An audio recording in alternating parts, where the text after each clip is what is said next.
तो जम्मू कश्मीर में 21 तारीख को सेना पर आतंकवादी हमला हुआ था। इसके बाद से आतंकवादियों की तलाश में राजौरी और पुंछ के इलाकों में सर्च अभियान चलाया जा रहा है। इस पूरे हमले में जो बड़ी बात सामने आई वो ये कि राजौरी और पुंछ आतंकवाद का बड़ा टारगेट बने, क्योंकि इस इलाके में जंगल और पहाड़ मौजूद हैं। गंभीरता इस बात से समझी जा सकती है कि खुद आर्मी चीफ के बाद रक्षा मंत्री राजनाथ सिंह भी घाटी का दौरा करने वाले। आज आपको घाटी में पैदा ताजा हालात के पीछे की पूरी स्टोरी समझनी चाहिए। आखिर राजौरी और पुंछ कैसे आतंकवाद के लिए टारगेट बन गए।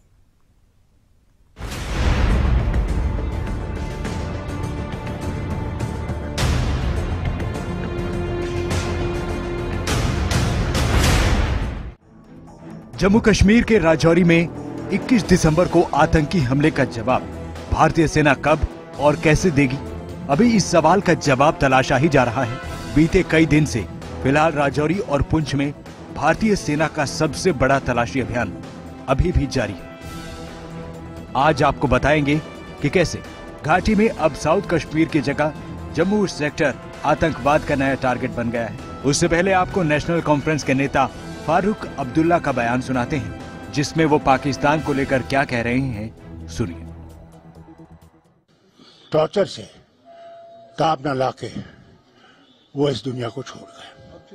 5 और आदमी जो हैं वो अस्पताल में। अब बताइए, उसमें से एक शख्स का भाई बीएसएफ में है और करीबन मेरे ख्याल से आज 24 साल से 20 साल वो सर्विस कर रहा है, और आज वो कह रहा है मुझे इसका ये सिला मिला है कि मैं वतन की खिदमत कर रहा हूँ, कि मेरा भाई मारा गया।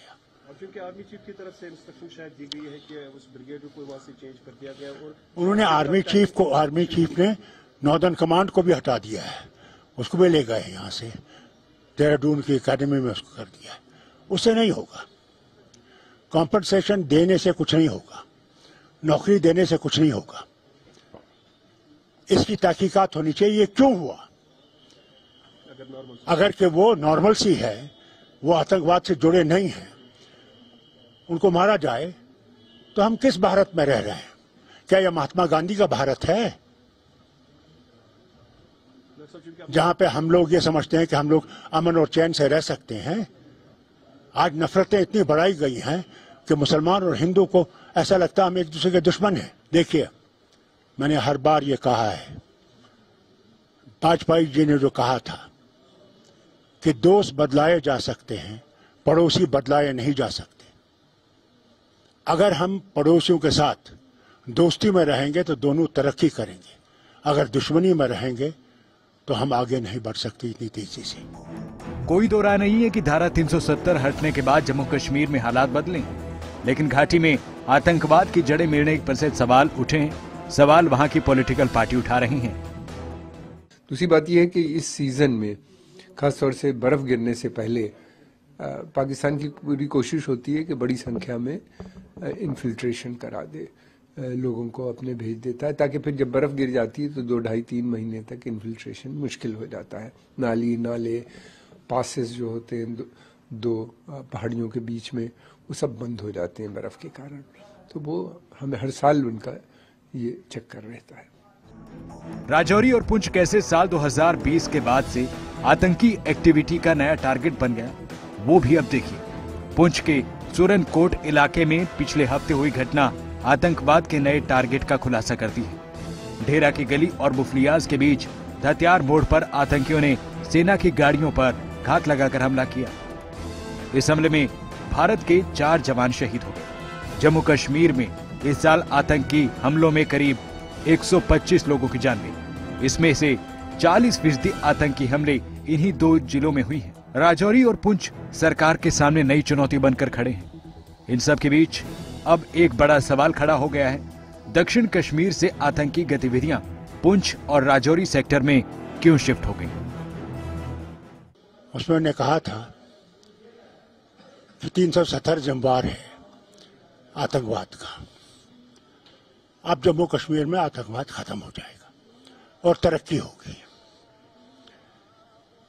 4 साल के बाद उन्हें पार्लियामेंट में स्पीच की, उसमें कहा कि मैंने ऐसा कभी नहीं कहा अब देखिए झूठ कितना बोल रहे हैं। आतंकवाद खत्म नहीं हुआ, आतंकवाद और बढ़ रहा है, ट्रेन लोग आ रहे हैं। इन दो जिलों में घने जंगल, नाले, पहाड़ नियंत्रण रेखा तक फैले हैं। इससे आतंकियों को एंट्री करने में मदद मिली। इन दो जिलों के जरिए कश्मीर और बाकी हिस्सों में दाखिल आतंकवादी आसानी से होते हैं। दोनों ही जिलों में कट्टरवादी विचारधारा का असर ज्यादा है। पुंछ और राजौरी लंबे वक्त तक सुरक्षा बलों के रडार से दूर रहे। नियंत्रण रेखा के साथ सटे जिले राजौरी और पुंछ में इस साल अब तक अलग अलग आतंकी हमलों में 24 सुरक्षाकर्मी शहीद हुए और जवाबी कार्रवाई में 28 आतंकवादी भी मारे गए। दोनों ही जिले सांप्रदायिक रूप से बेहद संवेदनशील हैं। दुनिया जानती है कि कश्मीर के जरिए पाकिस्तान भारत के खिलाफ प्रॉक्सी वॉर चलाता आया है। इस वजह से कश्मीर हमेशा सुलगता भी रहा है। ऐसा कहा जाता है कि कश्मीर घाटी में ऑपरेशन ऑल आउट से बचने के लिए आतंकवादी राजौरी और पुंछ की तरफ बढ़े हैं। कश्मीर में सेना की मजबूत मौजूदगी ने पाकिस्तान के लिए अपना एजेंडा चलाना मुश्किल कर दिया। राजौरी हमले के कई दिन बाद भी आतंकवादी इन्हीं जंगलों में गायब हैं, जिनकी तलाश में भारतीय सेना का सर्च अभियान जारी है। कहा जा सकता है कि आतंकवादियों ने राजौरी और पुंछ में अपना नेटवर्क भी मजबूत कर लिया है। ऐसे में ये जिले अब आतंकवादियों के लिए सिर्फ कश्मीर तक पहुंचने का ट्रांजिट रूट नहीं, बल्कि आतंकवादियों का मजबूत किला भी बन चुके हैं। बाकी अगर है वहाँ पे जो छिपे में हैं उनको ढूंढा जा रहा है। और ऐसे समय इसका टाइमिंग बहुत इम्पोर्टेंट है। समय में ऐसा हुआ कि जब मिलिटेंसी कम हो रही थी, जम्मू एंड कश्मीर क्षेत्र में लोग ज़्यादातर जो थे वो सोच रहे थे कि कश्मीर में ये जो मिलिटेंसी है आतंकवाद के माध्यम से मसलों का हल नहीं हो सकता। तो पाकिस्तान ने दोबारा से उसको गियर अप किया। आने वालों में अधिकतर पंजाबी बोलने वाले हैं, पंजाब से आ रहे हैं पाकिस्तान के। कुछ मिलिट्री, रिटायर्ड मिलिट्री सोल्जर्स वगैरह की भी खबर आई है कि इन्वॉल्व थे। और बाकी उनके पास काफ़ी लोग हैं जो पहले से मिलिटेंसी ज्वाइन कर रखी है, वहाँ कैंप्स है, और कुछ थोड़े बहुत जाते भी होंगे, उनका पता नहीं है। स्थिति की गंभीरता इस बात से समझी जा सकती है कि आर्मी चीफ मनोज पांडे खुद जम्मू दौरे पर पहुंचे, मौजूदा सुरक्षा हालात की समीक्षा की। उनका ये दौरा ऐसे वक्त में हुआ है जब सेना की गाड़ियों पर घात लगाकर आतंकवादियों ने हमला किया और 4 जवान शहीद हुए। आर्मी तब से लेकर अब तक इलाके में सर्च ऑपरेशन चला रही है।